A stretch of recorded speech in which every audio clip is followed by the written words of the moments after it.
निर्वाचन लढ़ा सजबाज हेले खोर्धार पूर्वतन विधायक दिलीप श्रीचंदन 1995 खोर्धारू कांग्रेस विधायक थिले किंतु 2000-2004 रे कांग्रेस रो लढ़ी हारी थिले।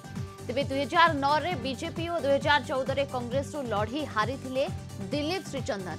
वेटरान दिलीप श्रीचंदन 2019 निर्वाचन लढ़ी नथिले। 2024 रे लढ़िबा को प्रस्तुत हेउछंती किंतु केउ दलरू लढ़िबे ताहा स्पष्ट करनाहांती। कहिछंती सबु दलरू निमंत्रण रहिछि। आगामी दिन में कार्यकर्ता सहित आलोचना करी से निष्पत्ति नेबे।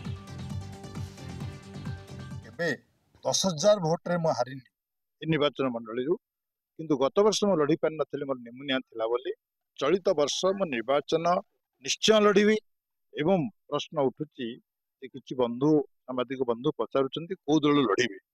मु से निर्णय मोर जो माने सहकर्मी सहयोगी जो माने मोर राजनीतिक पशापाली को आगु को नबा को चिंता करंती सेमानक सहित आलोचना करिबी।